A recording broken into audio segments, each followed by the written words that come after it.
Selanjutnya saya akan menyampaikan firman Tuhan dengan judul Seni Bekerja Sama. Bagaimana kita bisa bekerja sama? Kerjasama itu mendatangkan kekuatan. Kalau ada hari 17 Agustus kita suka melihat pertandingan tarik tambang atau perahu dayung. Di Sumatera ada banyak sungai besar, Kalimantan.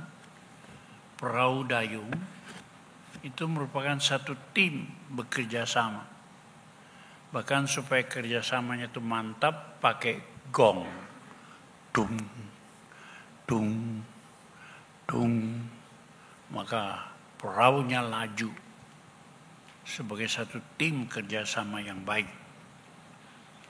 Kerjasama yang kuat itu nomor satu ada dalam keluarga.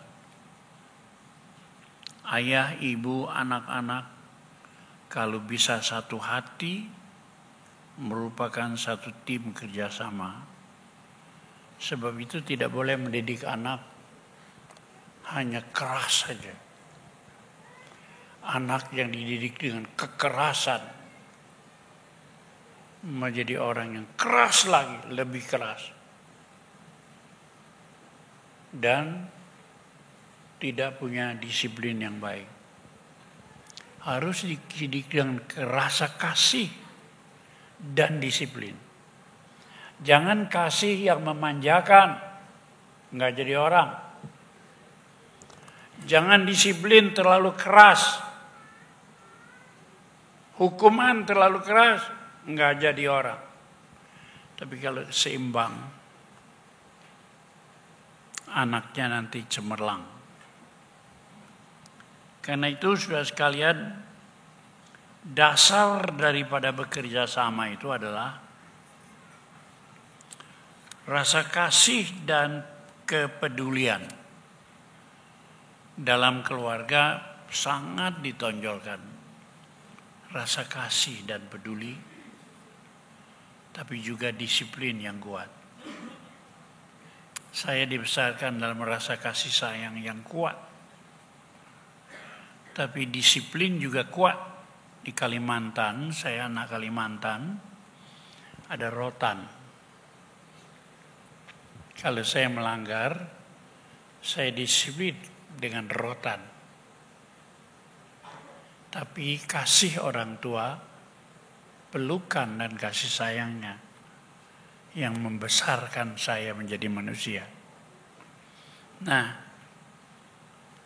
jadi saudara-saudara, dasarnya sikap hati yang mengasihi, yang memperdulikan, sikap hati orang tua memberi kasihnya kepada anak-anaknya.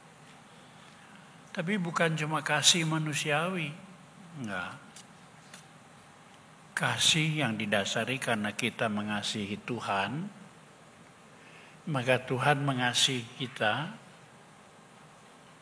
dan kasih yang kita terima dari Tuhan, kita pakai turunkan untuk mendidik anak-anak kita. Maka keluarga akan menjadi satu tim yang kuat. Kita ini orang yang beruntung, sebab mestinya kita ini terhukum sebagai orang berdosa, tetapi kita diselamatkan oleh karena percaya Tuhan Yesus. Perhatikan, semua guru, semua nabi yang ada di muka bumi mati. Tapi Tuhan kita mati hidup lagi. Kenapa? Sebab dia bukan berasal dari bumi. Bukan anak manusia. Tapi anak Allah. Maria mengandung karena Roh Kudus. Bukan karena manusia. Dan Tuhan yang kita sembah itu datang dari surga. Bukan nabi yang datang dari bumi. Nabi itu mati, tidak bangkit lagi. Dan tidak ada seorang juru selamat. Semua nabi mengajar, tapi tergantung kita. Tapi Yesus itu juru selamat. Mau menyelamatkan kita, menebus kita dari dosa. Seperti seorang ibu rela mati untuk anaknya. Lebih lagi Yesus rela mati supaya kita diselamatkan hidup kita. Demikian dalam dunia ini tidak ada juru selamat yang rela kasih nyawanya, jiwanya, kecuali Yesus. Jadi kita mendapat anugerah Tuhan. Nah, dalam Injil Lukas pasal yang ke-19, di situ dijelaskan tentang adanya seorang pemungut cukai, tukang pajak. Tapi pemungut cukai itu bukan seperti tukang pajak kita, bukan. Zaman dulu yang dipungut cukai itu orang Yahudi. Kerajaannya orang Romawi, penjajah. Jadi orang Yahudi itu tidak suka menghadapi pemungut cukai. Orang itu bernama Sakius, pendek, cebol.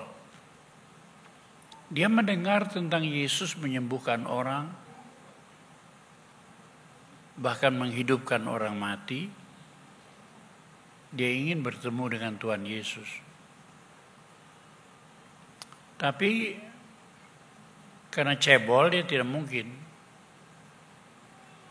Jadi dia lari jauh mendahului jalan yang akan dilewati oleh Tuhan Yesus. Dia naik ke atas pohon, hatinya rindu untuk menemui Tuhan Yesus, tapi dia tidak berani sebab dia merasa orang berdosa, merasa tidak layak untuk bertemu Tuhan. Jadi kalau boleh ngintip sajalah dari atas pohon.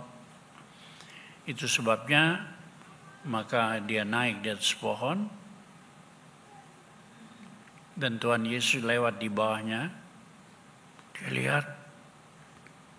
Ketika Yesus sampai di tempat itu, ia melihat di atas. Ke atas. Dia berkata, Sakius, segera turun. Hari ini aku harus menumpang di rumahmu. Tuhan itu mau menumpang dalam kehidupan kita. Itu yang disebut Allah Bapa itu di surga. Allah Anak Tuhan Yesus Kristus di bumi. Kalau Allah yang ketiga itu oknum. Ketiga itu adalah Roh Kudus. Allah itu Tritunggal. Dan setiap pribadi kita semua Tritunggal. Saudara juga Tritunggal, ibu juga Tritunggal. Tritunggal kita adalah kita punya roh, punya jiwa, punya tubuh. Roh kita bersarang di hati kita. Jiwa kita bersarang di akal kita. Lalu tubuh kita bersarang di perut kita. Makanya kita mau makan terus. Tapi Tuhan mau supaya kita menghormati dia. Nah, Sakius ini, saudara, orang pendek ini, mengintip Yesus dari atas pohon. Tapi Tuhan bilang, turun. Hari ini aku akan menumpang di rumahmu. Tuhan itu mau masuk dalam kehidupan kita. Dalam rumah tangga kita. Persoalannya adakah kita hidup itu sungguh-sungguh menempatkan Tuhan sebagai yang nomor satu? Ataukah kita berjalan dengan cukup baik, jujur, sesuai dengan Alkitab, gaya hidup kita sesuai dengan Alkitab? Tuhan mau tinggal dalam kehidupan kita. Dan kalau kita tinggal, Tuhan itu memberkati hidup kita. Nggak usah susah-susah cari duit, nggak. Saya sudah sejak umur 16 tahun setengah kenal Tuhan Yesus. Sudah keliling 55 negara di dunia. Ke Israel barangkali saya sudah 7 atau 8 kali. Hidup ini damai. Sebab Tuhan mengatur hidup kita. Bukan seperti banyak orang, banting tulang, peras keringat, kaki ke atas, kepala ke bawah, cari duit siang dan malam, banyak penyakit, lalu tua, lalu mati, gak sempat berbuat apa-apa yang baik untuk sesama manusia. Gak sempat kita beribadat kepada Tuhan dengan segenap hati. Tapi syukur kalau Tuhan berkata, aku mau tinggal dalam hidupmu. Aku mau tinggal dalam keluargamu. Lalu Sakyus itu berubah dan diberkati Tuhan. Kita baca ayat 8 dan 9 tanggapan dari Sakyus. Tapi Sakyus berdiri dan berkata kepada Tuhan, Tuhan, setengah daripada milikku akan kuberikan kepada orang miskin, dan sekiranya ada sesuatu yang kuperas dari seorang, akan kukembalikan 4 kali lipat. 9. Kata Yesus kepadanya, hari ini juga telah terjadi keselamatan pada rumah ini. Karena orang ini pun anak Abraham. Artinya percaya kepada Allah, menghormati Allah, taat kepada Allah seperti Abraham. Kalau kita demikian, maka Sakyus berubah dari seorang yang kikir, pelit, medit, berubah menjadi orang yang sosial. Dari seorang yang serakah, mengambil harta orang, berubah menjadi beri. Setengah dari hartaku aku akan berikan pada orang miskin. Berubah total wataknya, mentalnya, kelakuannya, perbuatannya. Dan kalau aku pernah merugikan orang atau mengambil, menipu orang, aku akan ganti 4 kali lipat. Perubahan itu bukan kerjaan manusia, tapi pekerjaan Roh Kudus dalam hati kita. Kalau kita sungguh-sungguh beribadat kepada Tuhan. Nah, itu sebabnya saudara sekalian, kejujuran itu penting. Kerendahan hati itu penting. Tapi iman itu paling penting. Saudara nanti besok mati kemana? Ke surga atau ke neraka? Beri jawaban kepada Tuhan. Jangan hidup sembarangan di atas muka bumi. Hidup kita tidak panjang. Hidup ini adalah kesempatan untuk menghormati Tuhan. Kalau kita mau masuk surga, hari ini kita mulai belajar hidup yang cocok dengan suasana surga. Surga itu orang suci, tempat suci. Sebab itu kita belajar hidup. Selagi kita di muka bumi, kita belajar hidup suci. Dulu kita berdosa seperti Sakyus. Dulu kita serakah seperti Sakyus. Tapi ingat, Tuhan mau tinggal dalam kehidupan kita.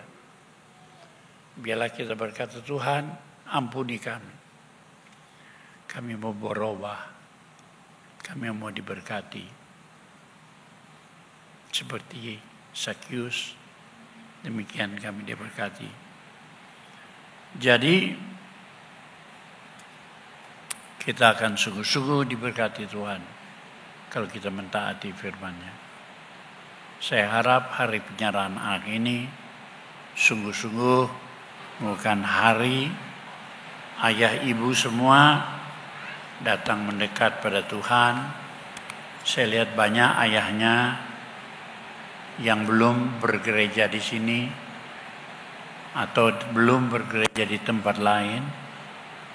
Tapi kalau sudah bergereja, saya mau tanya, apakah saudara orang Kristen atau anak Allah?